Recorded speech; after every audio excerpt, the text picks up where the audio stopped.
यहाँ पे लोग बहुत बड़ी गलती करते हैं। इस गलती की वजह से अच्छी खासी प्रोफाइल भी रिजेक्ट हो जाती है।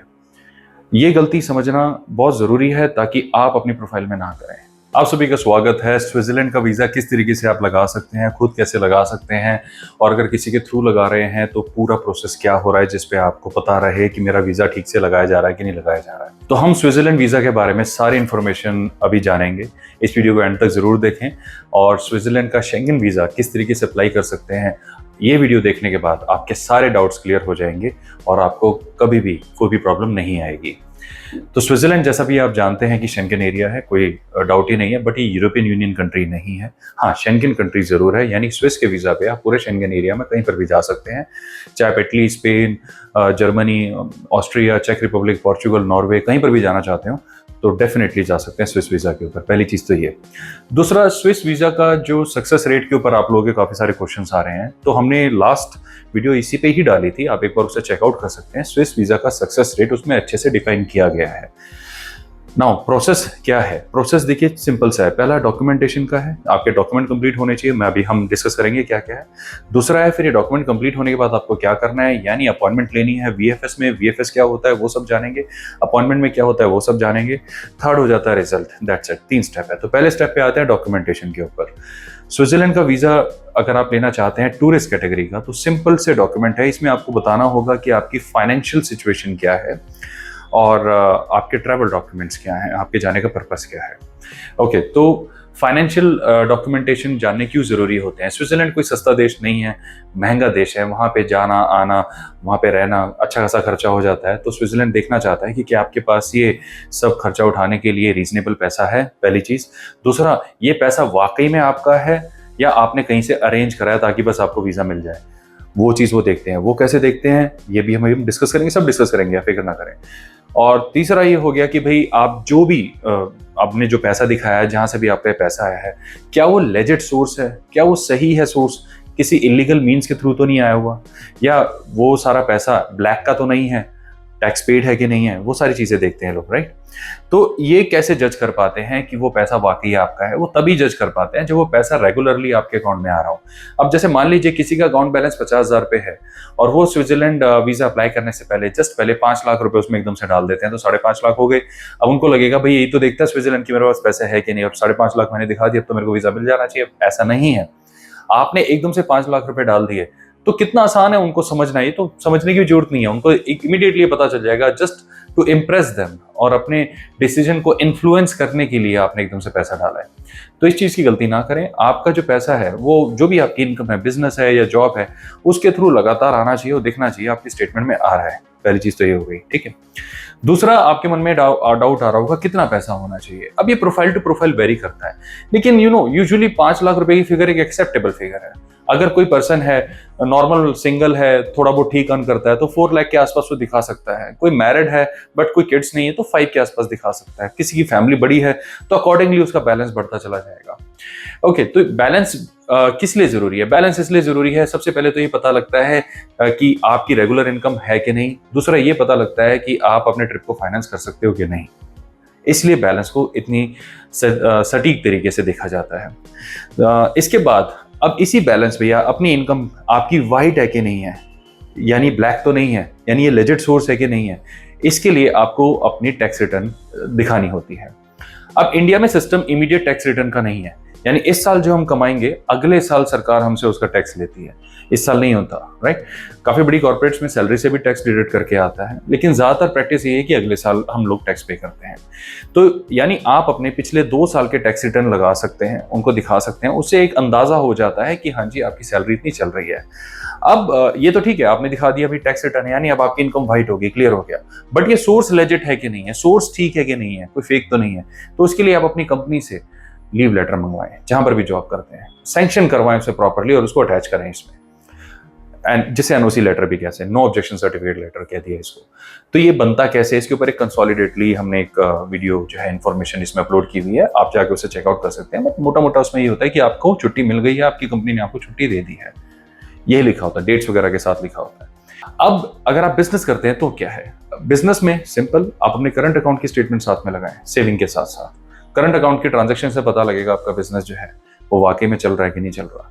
दूसरा, अपने एक बिजनेस के पेपर्स लगाएं, जो भी आपके पास ट्रेड लाइसेंस है, जीएसटी वगैरह है, जो भी वट एवर यू हैव, उसको लगाएं। जी मेरा बिजनेस जो है लेजिट है, ब्लैक में इनकम नहीं है, ये टैक्स रिटर्न है, मेरे पास सफिशिएंट अकाउंट बैलेंस है, उसकी अकाउंट स्टेटमेंट है, और ये बिजनेस मेरा प्रॉपर्ली रजिस्टर्ड है, ये उसके सर्टिफिकेट्स हैं, ये सारा प्रूफ हो गया। ओके अब ये हो गया आपकी फाइनेंशियल प्रोफाइल कंप्लीट।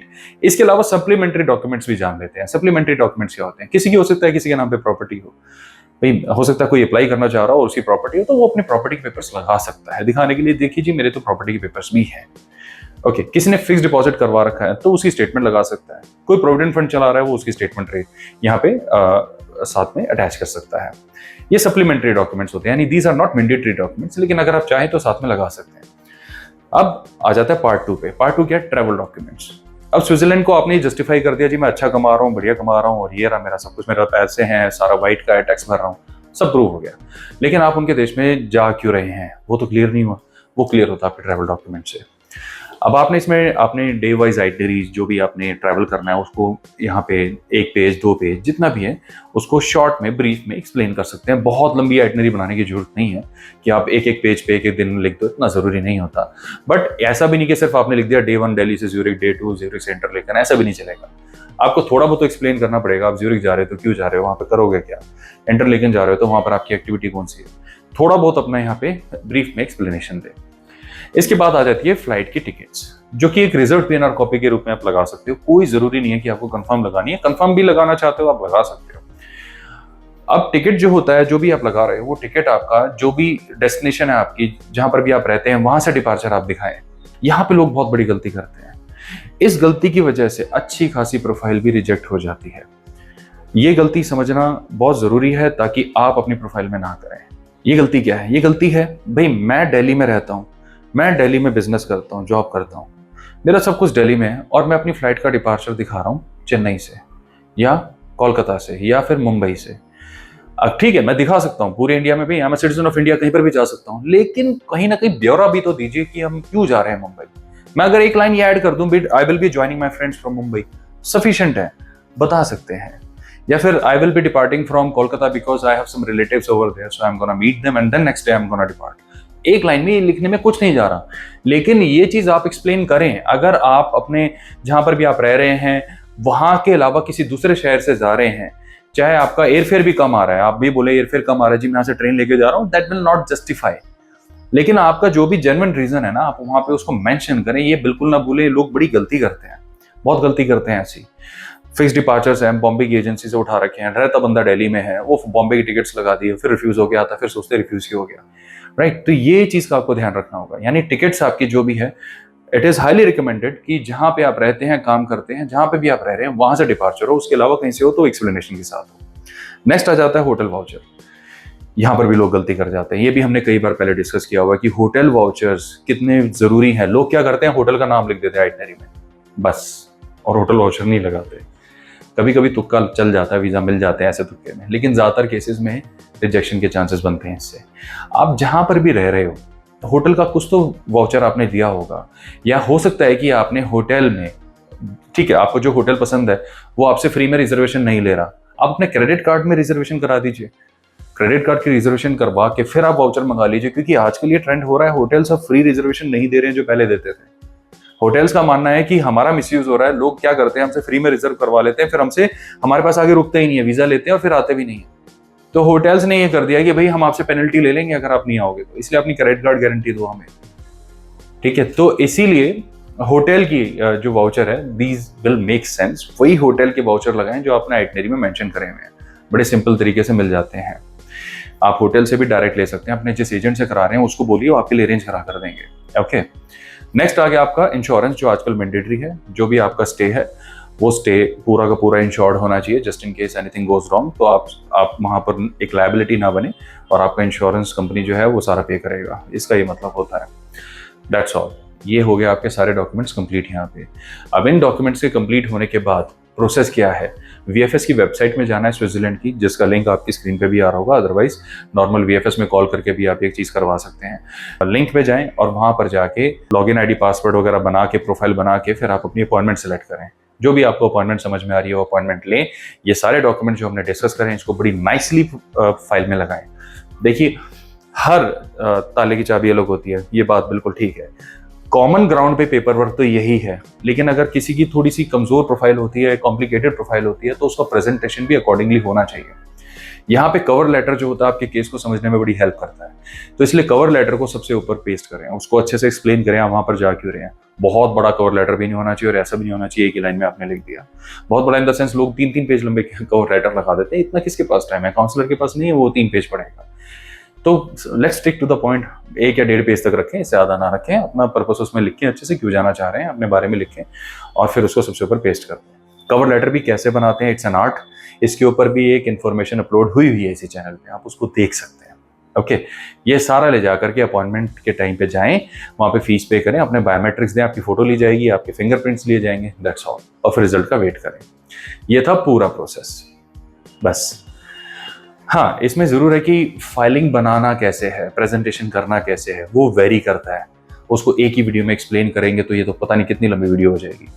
अदरवाइज अगर आप इस चैनल पे एक रीजनेबल अमाउंट ऑफ टाइम लगाएंगे ना और वीडियोस को चेकआउट करेंगे तो आप अच्छे से सीख जाएंगे खुद कैसे कर सकते हैं। हमारी प्रोफेशनल हेल्प लेना चाहते हैं तो definitely we are here for you. आप हमें कॉन्टैक्ट कर सकते हैं और हम आपकी बेस पे आपकी फाइल प्रिपेयर करके अप्लाई करेंगे। जाना आपको खुद ही होगा, सबमिट भी आप खुद ही कराएंगे और पासपोर्ट भी आप ही के पास आएगा, इसमें हमारा लेना देना नहीं है। ये क्वेश्चन बड़ा पूछते हैं लोग कि पासपोर्ट हमारे पास आएगा आपके पास आएगा। हम अपने पास क्यों मंगाएंगे, आप ही के पास आएगा। हमने क्या करना आपके पासपोर्ट का, रिजल्ट जो होगा वो आप ही देखोगे, राइट। तो बस दैट्स ऑल, यही थी स्विट्जरलैंड की इन्फॉर्मेशन। और भी काफी सारे शेंगन स्टेट्स हैं, उनकी इन्फॉर्मेशन लेके बहुत जल्द फिर मिलेंगे। और भी कंट्रीज आउट ऑफ शेंगन भी, मतलब और भी दुनिया है जिसके बारे में अभी आप जानना चाह रहे होंगे।